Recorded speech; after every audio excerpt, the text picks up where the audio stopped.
8 सितंबर 2025। यही वो तारीख थी जब नेपाल की संसद खून से लाल हो गई।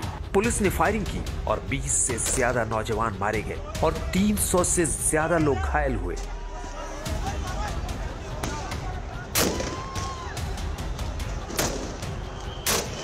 अब इसको क्या किसी ने किसी की डायरेक्शन के थ्रू हुआ नहीं हुआ, ये तो अभी कहना बड़ा मेरे ख्याल वक्त से पहले की बात होगी। लेकिन ये ज़रूर है कि ज़रूर कुछ तंजीमें ऐसी होंगी, कुछ व्यक्ति ऐसे होंगे जिन्होंने आह्वान किया होगा लोगों का कि सड़कों पे उतरो, क्योंकि अब पानी जो है सर से ऊपर निकल गया।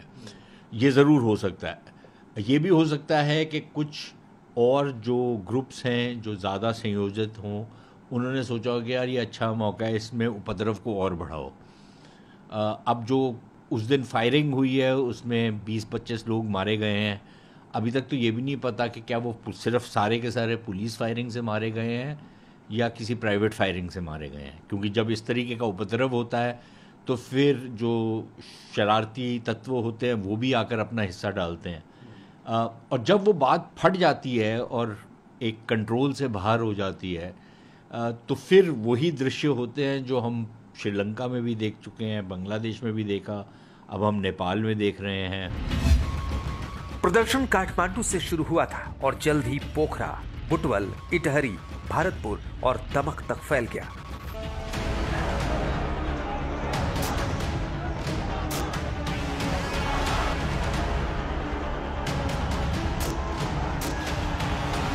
पूरे देश में कर्फ्यू लग गया, इंटरनेट बंद किया गया, आर्मी तैनात हुई, लेकिन गुस्से की लहर पहाड़ों से भी ऊंची थी। लाखों लोग सड़कों पर थे।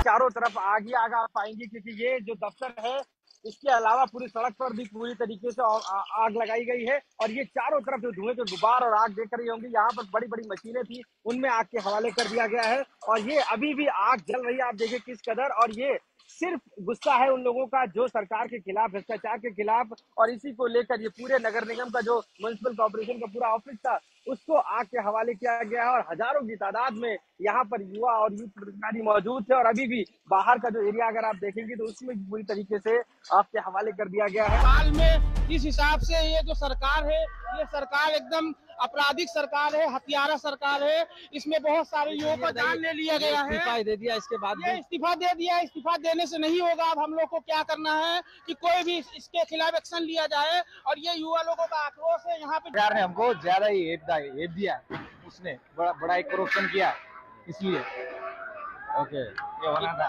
एक बार होना था। इतना वायलेंट होने का कारण क्या है कि केवल 20 से ज्यादा यूथ को सीधे गोली मार दिया गया यूथ को। ये प्रोटेस्ट करप्शन के लिए है। हम सब लोग अब जागरूक हो चुके हैं कि अब नहीं सह पाएगा। अब जो होगा अब युवा पुस्ता करेगा। हम लोग को ये बूढ़ा लोग नहीं चाहिए।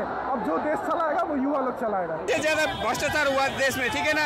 आम नागरिक भूख से मर रहे, उसका संतान लोग और उसके नाती लोग, वो लोग तो बहुत इंजॉय कर रहे हैं।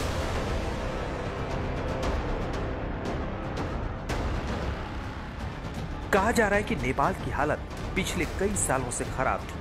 महंगाई आसमान छू रही थी और दूसरी तरफ नेताओं की विलासिता के वीडियो वायरल हो रहे थे। महंगी कारें, आलीशान रिसॉर्ट्स, पार्टी करते नेपो किड्स, यही तस्वीरें आग में घी का काम कर गई। सरकार ने सोचा था कि बैन लगाकर मामला शांत हो जाएगा, लेकिन ऐसा हुआ नहीं।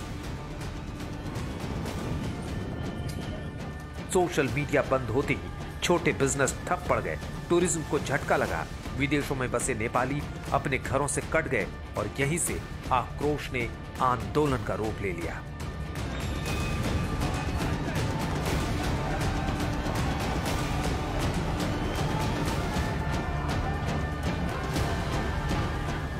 दूसरे दिन यानी 9 सितंबर को काठमांडू की सड़क पर हमला होता है। बैरिकेड तोड़े जाते हैं और आगजनी होने लगी।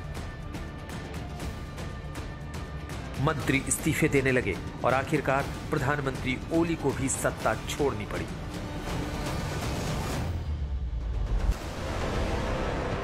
ठीक वैसे ही जैसे श्रीलंका में 2022 में हुआ था या बांग्लादेश में 2024 में।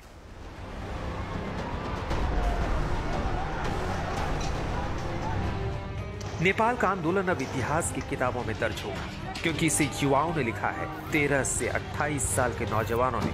नेपालगंज का भंसार कार्यालय है बांके, ये लगता है लुम्बिनी जो प्रदेश है उसमें है, बांके जिले का, और वहाँ पर इस तरीके से आग के हवाले किया गया है। आप देख सकते हैं तस्वीरों में, एक्सक्लूसिव तस्वीरें हैं ये जो दिखाती हैं कि किस तरीके से जो भंसार ऑफिस है वो बांके में मौजूद है, जो लुम्बिनी का है वहाँ पर इसको आग के हवाले किया गया है, क्योंकि शुरू से ही भ्रष्टाचार के खिलाफ मांग कर रहे थे कि भ्रष्टाचार सरकार हटनी चाहिए, न्याय होना चाहिए, एक तरीके से पारदर्शिता आनी चाहिए, और इसी वजह से सारे युवा एकजुट हुए और इस तरीके की अलग अलग घटनाएं सभी जगह चल रही हैं। नेपाल में अब सोशल मीडिया से बैन हट चुका है, पुलिस सरकार गिर चुकी है, मंत्री भाग रहे हैं, लेकिन सवाल अब भी वही है।